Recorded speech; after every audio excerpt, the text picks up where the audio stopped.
ఎవరిదైనా కూడా అధికారం పరిధి 5 సంవత్సరాలు. అంటే బీసీలు అంటే వెనుకబడిన వాళ్ళు కాదు, back bone of the pillar ఈ సమాజానికి. ఎస్సీ వర్గీకరణ అనేది గతంలో కేంద్ర ప్రభుత్వంలో ఉంటుండే. అన్ని రాష్ట్రాలు అంగీకరించి రాష్ట్రాలు చేసుకుంటే మాకేం అభ్యంతరం లేదు అని సుప్రీంకోర్టు తీర్పు ఇచ్చింది. రాష్ట్రంలో కాంగ్రెస్ అనేది ఒక్క చేతి కూడా ఢిల్లీ చుట్టూ తిరుగుతుంటుంది. ఏకనాయకత్వం కాదు, కుటుంబ పార్టీ కాదు, లేకపోతే రాష్ట్ర ప్రాంతీయ పార్టీ కాదు. ఎందుకంటే కేసీఆర్ అనుకో ఆయన పెన్ను పెట్టి ఎవరికైనా ఇవ్వచ్చు, వాళ్ళకి నచ్చిన వాళ్ళకు. మీరు పార్టీలోంచి బయటకు వెళ్తున్నారు. దీంతో కాంగ్రెస్ పార్టీకి ఏమైనా నష్టం వచ్చింది? ఇక్కడ ఉన్న రాష్ట్ర ప్రజల పరిస్థితి ఏంటి అసలు? మరి ఈ ప్రపంచంలో భూతు పితామహుడు, ఆస్కార్ అవార్డు, నోబెల్ ప్రైజ్ వస్తే కేసీఆర్కే వస్తుంది. మా ఇంటిగా కూడా వీకలేవు అనే మాట కేసీఆర్ సంస్కారం ఉందా లేదా అని. రేవంత్ రెడ్డి గారు బట్టలు కూడా తీస్తానంటలా. నారాయణపేట చీరలు కానివ్వండి, గద్వాల్ కానివ్వండి, పోచంపల్లి కానివ్వండి, సిరిసిల్లకు దీనికి సంబంధించింది కానివ్వండి, ఇవన్నీ కూడా జాతీయ అంతర్జాతీయ స్థాయిలో చాలా పేరున్న చేనేత వర్గాలు ఇవన్నీ కూడా. వీటి ద్వారా ఒక గొప్ప పేరుని రాష్ట్రానికి సంబంధించినంత వరకు టూరిజం కైండ్ ఆఫ్ దీంట్లో దాన్ని ఏర్పాటు చేస్తారు తప్పించి అసలైన జీవితాలను మెరుగుపరచడం కోసం, ఎందుకంటే మెరుగులు దిద్దుతున్నారు తప్ప మెరుగుపరిచేందుకు ఏం చేస్తే, ఇప్పుడు ఈ క్రమంలో మనం మాట్లాడుకున్న క్రమంలో ఏం చేస్తే ఒక స్థిరమైన జీవితం వీళ్ళకి వస్తుంది? ఇది కేవలం పై మెరుగులు దిద్దితే వీళ్ళ జీవితాల్లో జీవితాలు మార్పు రావండి. 100% చేనేత పరిశ్రమని ప్రభుత్వం అడాప్ట్ చేసుకోవాలి. ప్రభుత్వం చిత్తశుద్ధితోటి బడ్జెట్లో ఉండబడేటువంటి జనాభా, ఉండేటువంటి వస్త్ర పరిశ్రమకు ఉండేటువంటి గొప్ప లక్షణాన్ని ఈ ప్రజలకు అందించేటువంటి దాన్ని ప్రభుత్వం మొత్తం పూర్తిగా కొనుగోలు చేయడం, లోన్లు ఇవ్వడం, ఆ పరిశ్రమలు ఎవరైతే పెట్టుకుంటారో వాళ్ళకు డబ్బులు బ్యాంకుల నుంచి ప్రభుత్వమే గ్యారంటీ ఇవ్వడం, సహకార సంఘాల ద్వారా కొనుగోలు చేయడం, ఆ తర్వాత జిఎస్టీ ఏదైతే ఉన్నదో 5% కేంద్ర ప్రభుత్వం రద్దు చేసే విధంగా రాష్ట్ర ప్రభుత్వం పనిచేయాలా. ఆ తర్వాత అయితే వర్క్ షెడ్ల పేరుతోటి లక్షల రూపాయలు అవుతా ఉన్నాయి. వాటిని అన్నింటి కూడా ప్రభుత్వము 10 లక్షలు 20 లక్షలు వాళ్ళు అందిస్తే అక్కడ ఒక మాస్టర్ వీవర్ ఉండి దాదాపు ఒక 50-100 మొగ్గాలు పట్టేటట్టు వాళ్ళకి స్థలాలు ఇవ్వడం.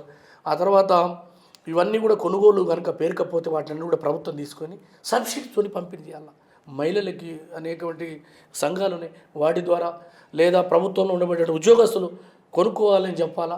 ప్రైవేటు హాస్పిటల్స్ ఉన్నాయి మేడం, ఎందుకు కొనుగోలు చేయరు? రాష్ట్ర ప్రభుత్వంతో మీరు సబ్సిడీలు తీసుకోవటంలే, అనేక పరిశ్రమలు రాయితీలు పొందటంలే, ఇవన్నీ కూడా కొనాలని చెప్పేసి ప్రభుత్వం ఒక తీసుకొస్తే డెఫినెట్గా చేస్తారు. అందుకే ముఖ్యమంత్రి గారు ఇప్పుడు వాటిని అన్నిటి కూడా ఒక స్ట్రీమ్ లైన్ చేస్తున్నారు. అంటే ఒక డిపిఆర్ని సమర్పిస్తున్నారు. ఎందుకంటే ప్రతి ప్రాజెక్ట్‌కి ఒక డిపిఆర్ ఉంటుంది. మీరు రూప గారు గమనించాల్సింది ఏంటంటే 100% ముఖ్యమంత్రి గారు చేనేత వర్గాల పట్ల ప్రేమతో ఉన్నారండి.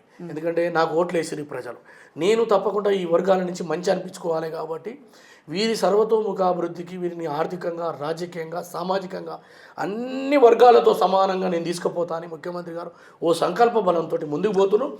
ఆ దిశగా మేమందరం కూడా వారికి మేము చెప్పిన మా బాధలన్నీ కూడా, మాకుండేటువంటి బాధలు, సహకార సంఘాల ఎన్నిక లేకపోవడం, మాకు సంబంధించినటువంటి కార్పొరేషన్లలో ఇవాళ అవకాశాలు లేవు, ఎమ్మెల్యేలు లేరు, మాకు ఎంపీలు లేరు, మాకు అవకాశం ఏమని కోరినాం, జెడ్పీ చైర్మన్లు లేరు. ఎందుకంటే మా వర్గాలకు సంబంధించిన వాళ్ళు ఉంటే కదా ప్రజలు. ఇక్కడ గణన అనేది ఒకటి పెట్టి ఎవరి శాతం, ఏ కుల శాతం ఎక్కువ ఉంది, ఏ కుల శాతం తక్కువ ఉంది, దీనిని బట్టి పథకాలను చెప్పడం, లేదా ఆ స్థాయిలో నుంచి ఒక్కొక్క నాయకుడిని వెలికి తీసి వాళ్ళని ముందుంచడం ఇప్పటి రాజకీయ ట్రెండ్ కానివ్వండి, స్ట్రాటజీ కానివ్వండి ఇది.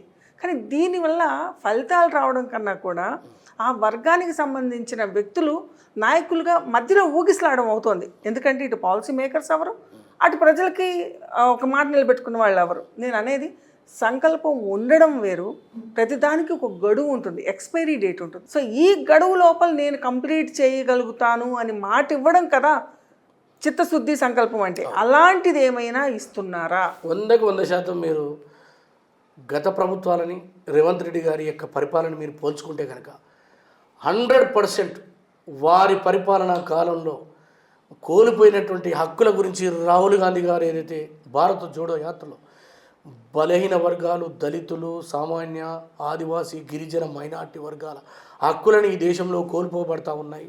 మరీ ముఖ్యంగా నేనేదో రాజకీయాల కోసం విమర్శించడు కాదు, ఈ దేశంలో భారతీయ జనతా పార్టీ కేవలం ఒక అంశాన్నే పెట్టుకొని డెవలప్మెంట్ని పక్కకు పెట్టేసి ఈ వర్గాల హక్కులను కాలరాస్తుంది. కాబట్టి ఈ ప్రజల గొంతుకగా నేను పనిచేస్తా అని ఆ రోజు మా తెలంగాణ రాష్ట్రంలో ఎన్నికల మేనిఫెస్టోలో కామారెడ్డి డిక్లరేషన్లో 42% డిక్లరేషన్ పేరుతోటి బలైన వర్గాలకు, అంటే బీసీలు అంటే వెనుకబడిన వాళ్ళు కాదు, back bone of the pillar ఈ సమాజానికి, వృత్తి కులాలుగా లేకపోతే ఈ సమాజాన్ని నడిపించడంలో అవకాశం ఇస్తే సక్సెస్ అయిన వాళ్ళు 100 మంది, ముఖ్యమంత్రులుగా పనిచేసిన వాళ్ళు, ఒక సిద్ధరామయ్యని తీసుకున్న, లేకపోతే మరొక రాష్ట్రంలో ఒక దళితుని తీసుకున్న, అవకాశం ఇస్తే కదా వచ్చేది.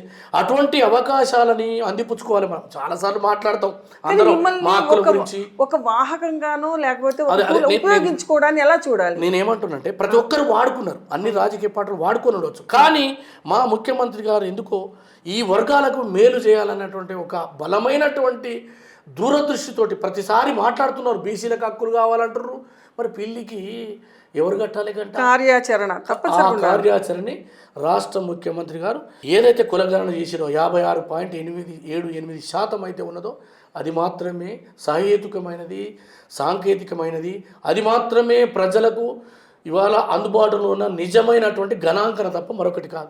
గత ప్రభుత్వం తూతూ మంత్రంగా ఒక్క రోజులో చేసింది, కానీ ఈ ముఖ్యమంత్రి గారు రేవంత్ రెడ్డి గారు ఒక బీసీ కులగణన చేపట్టిందంటే అది ఆర్థిక, రాజకీయ, సామాజిక ఉన్నటువంటి వారి హక్కులు, భూములు అన్నీ ఏ రకంగా ఉన్నది, రాజకీయాల అవకాశాలు ఉన్నాయని అని ఒక దాదాపు 70 ప్రశ్నలతోటి కూడినటువంటి ప్రశ్నావళి 45 రోజులు ఏకదాటిగా దాన్ని 60 రోజుల వరకు పొడిగించి 1,25,000 మంది ఎమ్యూనరేటర్లు అంటే ఎవరైతే వాళ్ళందరినీ పెట్టి వాటిని కంప్యూటరైజేషన్ చేసి ఏ వర్గాలు ఎంతమంది ఉన్నారు వాళ్ళేమో విమర్శించండి, మేము దాన్ని పట్టించుకోవడండి ముఖ్యమంత్రి గారు. అందుకోసమే ఇవాళ శాసనసభలో ప్రజలందరి యొక్క ఆకాంక్షలకు అనుగుణంగా బిల్లు పాస్ చేసి అది కేంద్రానికి పంపించారు. ఇవాళ కేంద్రంలో మోడీ గారు చెప్తున్నారు, నేను ఒక బలహీన వర్గాల బిడ్డని, ఛాయ్వాలా నేను బీసీని అని చెప్పుకున్నావు కదా, మరి నీకు బాధ్యత లేదా? ఆ బిల్లుని పాస్ చేసి దాన్ని అమలుపరచాల్సినటువంటి బాధ్యత లేదా?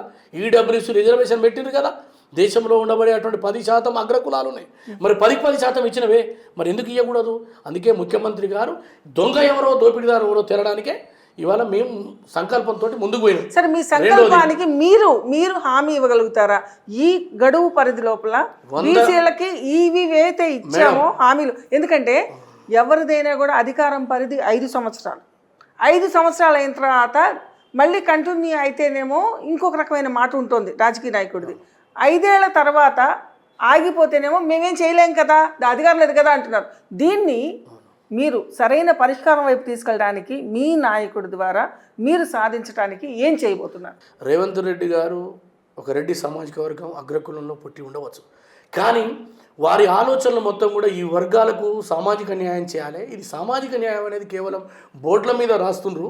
ఇది నా నాయకుడు ఏదైతే కామారెడ్డి డిక్లరేషన్లు ఇచ్చిండ్రో వాటిని నెరవేర్చాలన్న సంకల్పంతో చట్టబద్ధమైనటువంటి డెడికేషన్ కమిషన్ వేసిండు. బీసీ కమిషన్ అన్ని జిల్లాలు తిరిగినాయి. అదేవిధంగా సాంకేతిక నిపుణులతోటి కంప్యూటరైజేషన్ చేసి ఆ బిల్లును తీసుకొచ్చి శాసనసభలో అన్ని పార్టీలతోటి అది రాజకీయ అవకాశాలు కావచ్చు, విద్య, ఉద్యోగం, వైద్య అన్ని అవకాశాలలో 42% ఇవ్వాలనేటువంటి లక్ష్యంతో బీసీ రిజర్వేషన్ తీసుకొచ్చి పాస్ చేసిండు.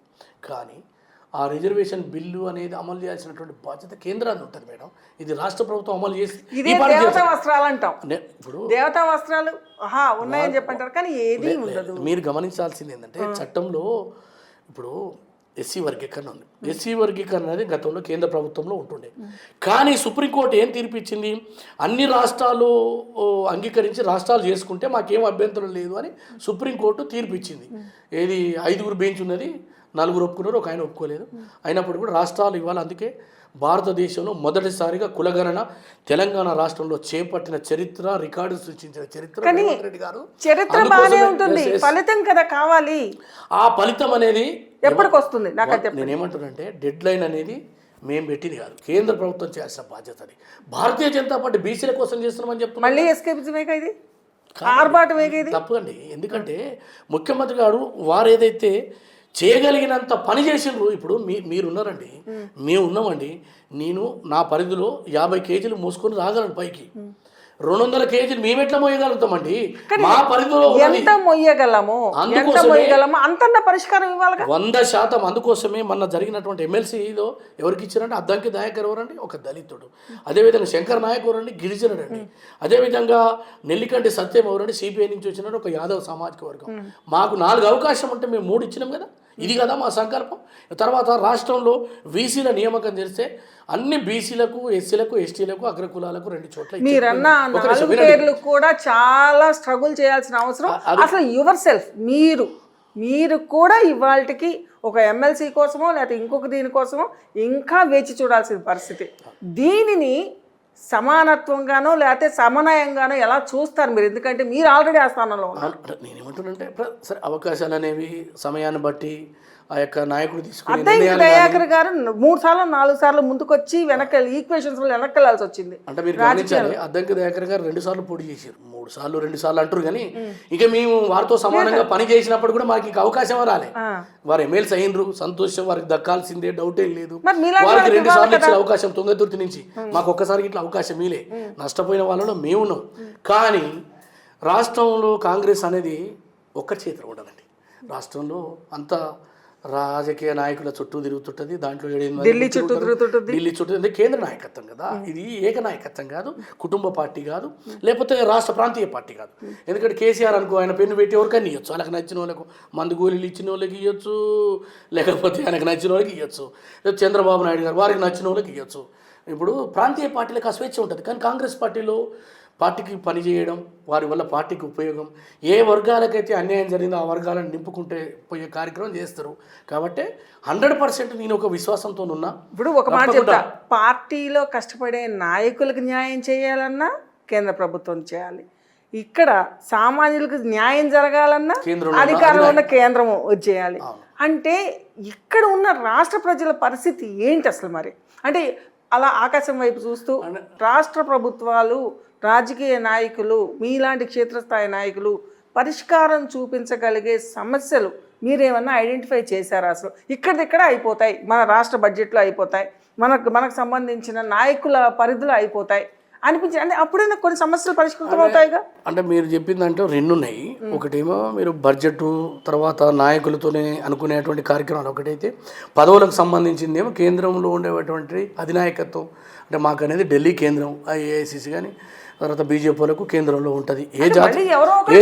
అక్కడ చెప్తే తప్ప, వాళ్ళకి మనసు ఉంటే తప్ప మీకు రిజల్ట్ రాదు. అంటే అట్లా కదండి. ఇక్కడ ఉండే నాయకత్వం ఎవరైతే 5-6 ముఖ్యులు ఉంటారో వాళ్ళందరూ కూడా ఎవరెవరు కష్టపడ్డరు, వారి పార్టీకి కంట్రిబ్యూషన్ ఏంది, వారు చేసిన పని విధానాలన్నీ సామాజిక వర్గాల వారిగా అన్నీ క్యాలిక్యులేషన్ చేసి ఇస్తారండి. ఊరికి ఏమి ఇయ్యరు. ఎందుకంటే ఇవాళ వచ్చిన ఎమ్మెల్సీలు కానీ, రాజ్యసభలు కానీ, మంత్రులు కానీ అన్నీ కూడా దానికి ఒక లెక్క ఉంది. అంటే మీరు చేసిన పనులకి ఈక్వేషన్ లేదని నేను మిమ్మల్ని అడుగుతాను. నేను ఏమంటానంటే, నాకు అవకాశం రాలేదో ఏమో, ఇంకా పార్టీ కోసం పనిచేయాల్సినటువంటి అవసరం ఉందో ఏమో, చూద్దాం కాలం ఏం నిర్ణయిస్తుందో. కాలంలో ఇంకా మంచి భవిష్యత్తు ఉంటుందేమో అని ఆశించి పనిచేస్తున్నాం. మేము రేవంత్ రెడ్డి గారి నాయకత్వంలో పార్టీ నుంచి బయటకు వెళ్తున్నారు, వెళ్ళిపోతారనే ఒక అపోహలు కానివ్వండి, రూమర్స్ కానీ 22లో వచ్చాయి మునుగోడు ఉప ఎన్నికల సమయంలో. ఇది నిజమేనా? మీరు ఆ ఆలోచన ఉందా? చూడండి మేడం, నా చిన్నతనం నుంచి ఈనాటి వరకు ఒక క్రమశిక్షణ కలిగినట్టు కార్యకర్తగా కాంగ్రెస్ పార్టీలోనే తెలంగాణ రాష్ట్రం వచ్చినప్పుడు కూడా టికెట్ ఆశించి భంగపడ్డా. 2014లో అడిగినా, 18లో అడిగినాం, బై ఎలక్షన్లో అడిగినాం. ఇప్పుడు మాతో పాటు ఉన్నటువంటి వాళ్ళు పాల్వాయి రేవంత్ గారు వెళ్ళినారు, పల్లె రవి గారు వెళ్ళినారు, చలమల కృష్ణారెడ్డి గారు వెళ్ళినారు. నాకు టికెట్ ఇవ్వకున్నా రాజగోపాల్ రెడ్డి గారి విజయంలో ఆనాటి నుంచి ఈనాటి వరకు మక్కవాని దీక్షతోటి పనిచేసుకుంటూ వచ్చినా, గెలిచినా, ఓడినా. నేనే రోజు కూడా పార్టీలు మారడం కానీ, లేకపోతే అవసరాల కొరకు యువతలకు జంపు చేయడం కానీ నేను చేస్తే అయ్యేది ఏముంది, పోతాం కదా. ఇప్పుడు దీంతో కాంగ్రెస్ పార్టీకి ఏమైనా నష్టం వచ్చేదిందా? ఎంతోమంది పోయినరు వచ్చారు. కానీ ఒక లక్ష్యంతో, ఒక ఆశయంతో మనం ఉన్నాం. సరే, మనం ఎమ్మెల్యేలు కావాలని కలలు కంటాం, పార్టీ అవకాశం ఇస్తే అవుతాం, లేకపోతే లేదు. నేను ఇవాళ రేవంత్ రెడ్డి గారి నాయకత్వంలో 100% క్రమశిక్షణ కలిగిన కార్యకర్తగా, వారు 2022లో అవకాశం ఇవ్వకున్నా నేను పనిచేసిన, వారు పిసిసి అధ్యక్షులు కావాలని కోరుకున్నా, వారి రాష్ట్రానికి ముఖ్యమంత్రి కావాలని నా గొంతుని నిరంతరం ప్రజల వైపు వినిపించిన, మనకి ఈ రాష్ట్ర ముఖ్యమంత్రి అయితే మన వర్గాలకు న్యాయం జరుగుతుందని ఆశించిన. సరే, నా ఆశయం, నా ఆకాంక్ష రాష్ట్ర ముఖ్యమంత్రిగా రేవంత్ రెడ్డి గారిని చూసిన, నా కళ నెరవేరింది. మరి పార్టీలో నాకు ఎటువంటి అవకాశాలు ఇస్తారని భవిష్యత్తు నిర్ణయిస్తుంది తప్ప, నేను ఈనాడుగా నాకు ఇది కావాలి, ముఖ్యమంత్రి గారు నన్ను ఎమ్మెల్సీని చేయండి, ఎంపీని చేయండి అని నేనేం అడగలేదు. నా పేరు వస్తుంది, పోతుంది, నా పేరు వస్తుంది పోతుంది. దానికి మీకు తెలియదు కాదు, అంగబలం అర్ధబలం ఎంత పని చేస్తామని. నా దగ్గర డబ్బులు లేవు, పార్టీ కోసం పనిచేసుకుంటూ పోతున్నా. మీలాంటి చిత్తశుద్ధి ఉన్న నాయకులు క్షేత్రస్థాయిలో చాలా బలంగా ఒక వర్గాలకి, అది రైతు అవ్వచ్చు, కార్మికులు అవ్వచ్చు, లేదా ఇంకొకరు అవ్వచ్చు, వాళ్ళ కోసం నిలబడి వాళ్ళ సమస్యలను మాత్రమే చర్చించే మీలాంటి వాళ్ళకే ఇలాంటి సందర్భం, ఇలాంటి అన్యాయాలు జరుగుతున్నప్పుడు పార్టీ ఫిరాయింపులు అనేవి అంగబలం అర్ధబలం ఉన్న వాళ్ళే చేస్తున్నారు. ఇలాంటి సమయంలో సామాన్యుడు ఏ నాయకుడిని నమ్ముతాడు? ఇలాంటి సంప్రదాయాన్ని మీరు ఏ దృష్టికోణంలో చూస్తారు? పార్టీల ఫిరాయింపు గురించి కనుక మనం మాట్లాడుకుంటే ఇవి అలా కొత్త కాదు, ఇది పాత కాదు. కానీ ఈ దుష్ట సాంప్రదాయాన్ని తెలంగాణ రాష్ట్ర ముఖ్యమంత్రిగా 10 సంవత్సరాలు పరిపాలించి 45 మంది ఎమ్మెల్యేని ఎమ్మెల్సీలని సంతలో పశువుల కంటే ఘోరంగా కొన్నాడు. మరి మీరేమో యుద్ధం అణుబాంబులతో చేస్తారు, మేమేమో కత్తులతో చేయాలన్నా? మీరేమో మా మీద హైడ్రోజన్ బాంబులు వేస్తారు, మా మీద విమానాలతోటి బాంబులు వేస్తారు, మేమేమో చెమ్మచెక్కలు ఆడుకోవాలన్నా? మేము అదే చేస్తాం కదా. మా రాజకీయ పార్టీ మాదేమన్నా వేరే పార్టీ, మాదేమన్నా ట్రస్టా, లేకపోతే హరే రామ హరే కృష్ణ బ్యాచా? కాదు కదా.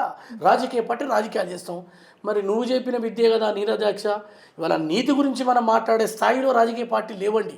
కానీ ఇవాళ ఒక కొత్త సాంప్రదాయానికి తెరలేపిండు ముఖ్యమంత్రి. మా రాష్ట్ర ముఖ్యమంత్రి అని మేము తెలంగాణ ప్రజలకు ఆనాడు మేమందరం అనుకున్నాం. ఎందుకంటే మా రాష్ట్రమే కదా ఇది, మా రాష్ట్రం. నువ్వు బీఆర్ఎస్ ఉండొచ్చు కాక. కానీ అనైతికమైనటువంటి విధానాలతోటి ప్రజా గొంతుకను అణిచివేసి అడ్డగోలిగా ప్రజాస్వామ్యాన్ని కూను చేసి ప్రతిపక్షం లేకుండా చేసి ఒక దళితుడు సిఎల్పి లీడర్ ఉంటే ఓర్చుకోలేక ఎమ్మెల్యేలను కొనుగోలు చేసి మీరు ఇవాళ శ్రీరంగ నీతులు మాట్లాడితే మాకు అది భావ్యం అనిపిస్తుందా? మళ్ళీ వచ్చిండు రాష్ట్ర ప్రజలు రేవంత్ రెడ్డి గారికి అప్పచెప్పారు, కాంగ్రెస్కి అప్పచెప్పారు.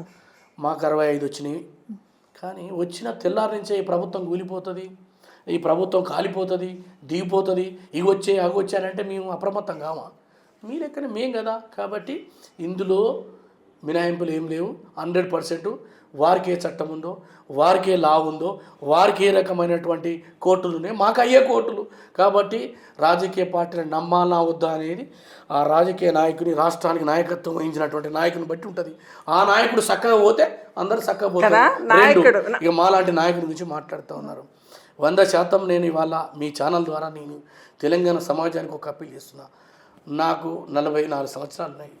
ఒక మహత్తరమైనటువంటి సంకల్ప బలంతో తెలంగాణ రాష్ట్ర సాధనలో ముందుండి కొట్లాడిన ఒక పేద వర్గాల మధ్యతరగతి చేనేత బిడ్డగా వచ్చిన. కానీ నేను నా ఒక్కరి కోసం పనిచేయలే. ఈ సమాజంలో ఉండబడేటువంటి అన్ని వర్గాల కోసం, అది ఏ వర్గమైనా కావచ్చు, అది అగ్రవర్ణం కావచ్చు, నిమ్నవర్ణం కావచ్చు, అది రెడ్డి కానీ, చౌదరి కానీ, కమ్మ కానీ, లేకపోతే ఆర్యవైశ్యులు, బ్రాహ్మణులు, బీసీలు, ఎస్సీలు, ఎస్టీలు, అన్ని వర్గాల కోసం నేను పనిచేసిన. నా సంకల్పం తెలంగాణ రాష్ట్రం కావాలని కొట్లాడి జైలుకు పోయినొచ్చినవాడిని. ఆ తర్వాత తెలంగాణ రాష్ట్రం ఇచ్చినటువంటి శ్రీమతి సోనియా గాంధీ గారిని పూర్తిగా నమ్మి కాంగ్రెస్ పార్టీలో చేరిన. టికెట్ ఆశించిన, భంగపడ్డా, రాలేదు. మళ్ళీ అడిగినా మళ్ళీ రాలేదు. నాది కథ ఎట్లుందంటే రెడ్డి వచ్చే మొదలైనట్టు ఉన్నది. అయినా నేను బాధపడతలేను. 100% కాంగ్రెస్ పార్టీ కోసం పనిచేస్తా. రేవంత్ రెడ్డి గారి నాయకత్వంలో కాంగ్రెస్ పార్టీని, సంక్షేమ కార్యక్రమాలని, మా ప్రభుత్వం యొక్క లక్ష్యాలను ముందుకు తీసుకుపోతా.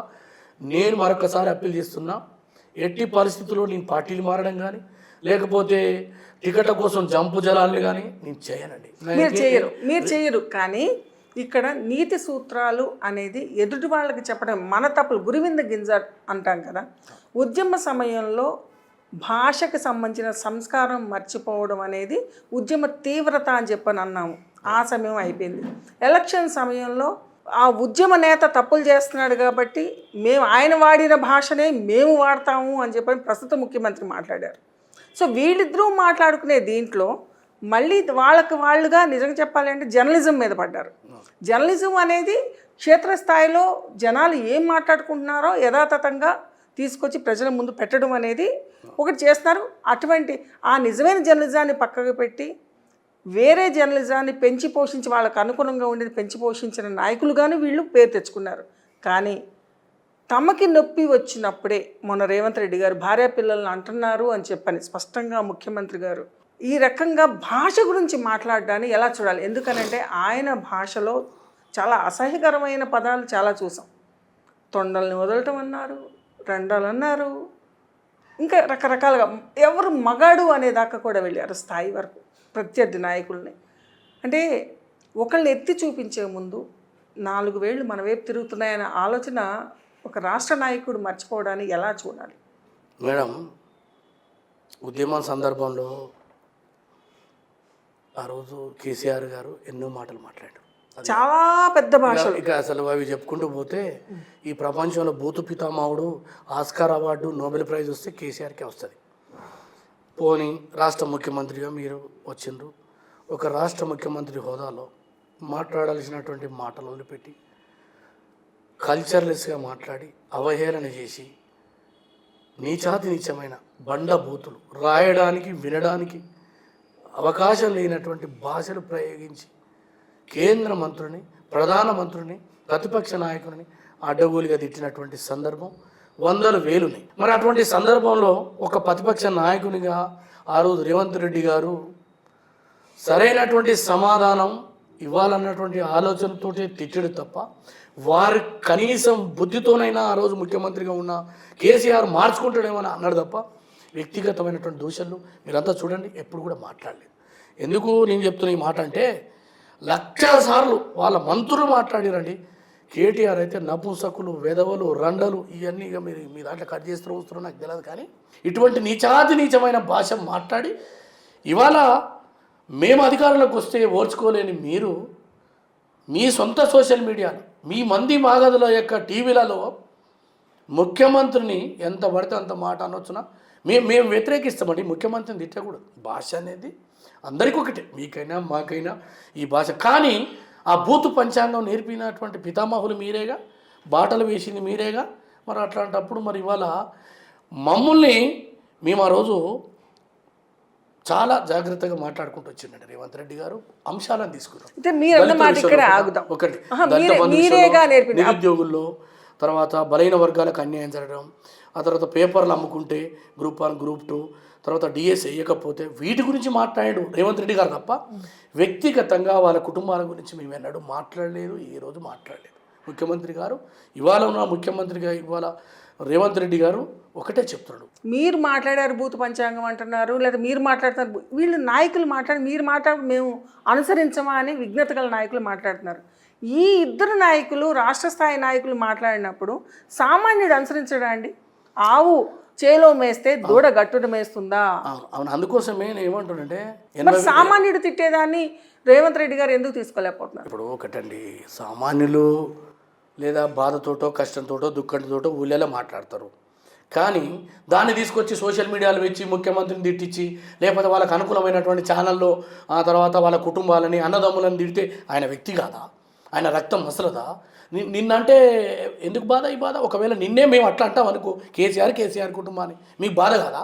అందుకోసమే ఎవరైతే ప్రారంభం చేశారో వాళ్ళు వెనుకకు దక్కాలి.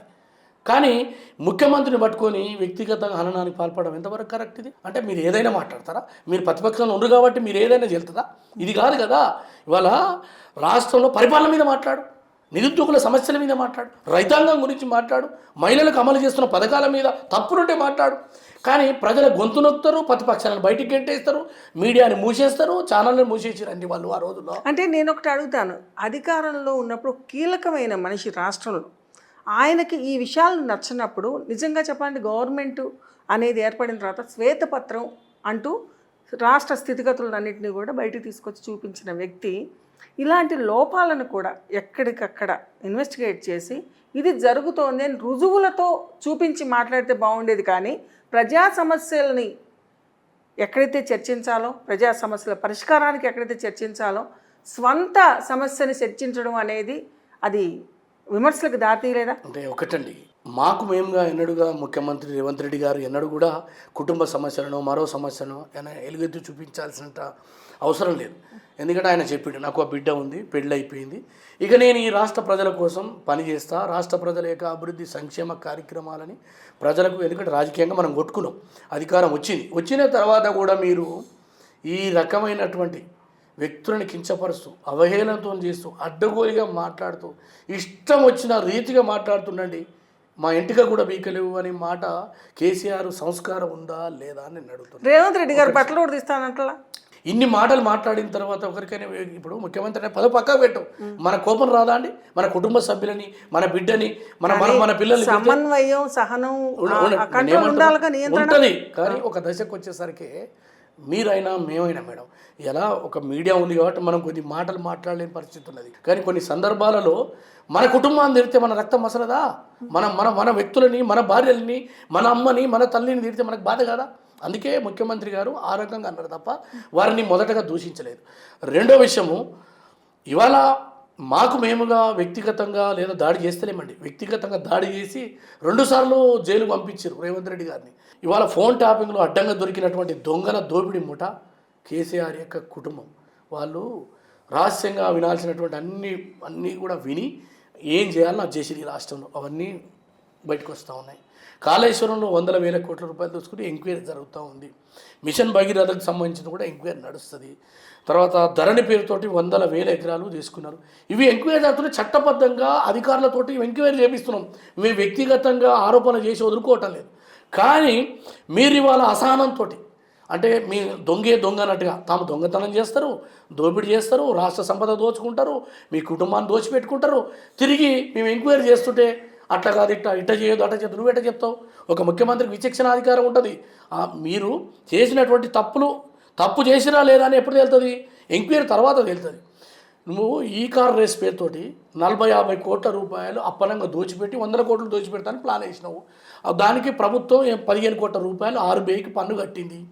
మరి మంత్రిమండలి ఆమోదం లేదు, దాని మీద కూడా ఎంక్వైరీ నడుస్తుంది. ఇది కదా తప్పు. కేటీఆర్ గారు ఏ బట్టలు వేసుకుంటే మాకెందుకు, ఏ షూస్ వేసుకుంటే మాకెందుకు, ఆయన ఏ సినిమాకు పోతే మాకెందుకు, ఆయన మేకప్ వేసుకోలేదా మా ముఖ్యమంత్రికి ఎందుకండి? మాకు అవసరం లేదు. ఇవాళ మేము ప్రభుత్వంలో వచ్చిన తర్వాత బాధ్యతతోటి పనిచేస్తుంది ముఖ్యమంత్రి రేవంత్ రెడ్డి గారి నాయకత్వంలో ప్రజా పరిపాలన. అందుకోసమే ఇవాళ అసెంబ్లీలో వీళ్ళు ఇట్లా మాట్లాడుతున్న కారణం మీకు ఇచ్చిన స్వేచ్ఛ. ఎందుకు మేము తప్పు చేయలే. మేము ఏ రోజు కూడా ఒక రూపాయి కానీ నయా పైసా కానీ ఇతరులకు అప్పనంగా దోచిపెట్టలేదు, కమిషన్లు ఇవ్వలేదు. అందుకోసమే మా ముఖ్యమంత్రి మీరు మాట్లాడండి, మీకు స్వేచ్ఛ ఇచ్చింది కాబట్టి. ఆ రోజు మీరు 10 సంవత్సరాల్లో మొత్తం మీరు కనుక తీసుకుంటే ఒక్కరోజు ప్రతిపక్ష నాయకునికి అవకాశం ఇవ్వలే, బయటికి గెంటేసిండ్రు. ఆ రోజు సంపత్ కుమార్ని, కోమటిరెడ్డి వెంకరెడ్డి గారిని ఎక్స్పెల్ చేసిరండి శాసనసభ నుంచి. ఇది కాదా వాళ్ళ దౌర్జన్యం? ఇది కాదా వారి యొక్క ఏకరీతి పరిపాలన? అందుకోసమే మా ముఖ్యమంత్రి గారు సభలో చర్చించమని కేసీఆర్ని రిక్వెస్ట్ చేసిండు, నువ్వు రా శాసనసభకు, నువ్వు ఫామ్ హౌస్లో ఎందుకుంటావు అంటే, ఒక సామాన్యుడు, ఒక రైతు బిడ్డ, ఒక బలహీన వర్గాల ఆకాంక్షలతోటి రేవంత్ రెడ్డి గారు ముఖ్యమంత్రి అయితే ఓర్చుకోక నువ్వు రాలేకపోతున్నావు, చూడలేకపోతున్నావు. నీ కళ్ళు ఆ యొక్క ముఖ్యమంత్రి చూడలేని పరిస్థితి. వీళ్ళేంది వచ్చుడేంది నాకు అంటే మాది ఈ రాజ్యం, మేమే ఉంటామని మీరు అనుకుంటున్నారు. అందుకోసం ప్రజలు మిమ్మల్ని దించిరు, మమ్మల్ని ఎక్కించరు. రాజకీయ నాయకులు నువ్వా నేనా అని మాట్లాడుకుంటారు. మళ్ళీ అధికారం ఇచ్చినా అధికారం పోయినా ప్రజలు ఇచ్చారంటారు. కానీ ఏదైతే అధికారానికి కీలకము మూలకమో ప్రజలకు సంబంధించిన సంక్షేమానికి సంబంధించిన మాత్రం విస్మరించేస్తారు. దీంట్లో భాగంగానే రైతు బంధు కేసీఆర్ ఏమంటున్నారు, వాళ్ళ టీము, మేము రైతు బంధు సక్రమంగా ఇచ్చాం, దళిత బంధు సక్రమంగా ఇచ్చాం, లేదు మేము అన్ని వర్గాల వాళ్ళని జాగ్రత్తగా చూస్తున్నాం, అవసరమైతే ఉద్యోగుల జీతాలు ఆపాం, లేకపోతే ఇంకొకళ్ళు ఆపాం అని చెప్పి వాళ్ళు క్లియర్గా చెప్తున్నారు. అది ఒక పక్కనైతే రేవంత్ రెడ్డి గారు నేను ఉద్యోగులకి మొదటి రోజున జీతం ఇస్తానని చెప్పి మొదలుకొచ్చారు. నెక్స్ట్ గడీల పాలన కూలగొడతానని చెప్పి ఆ రోజునే మాట్లాడారు.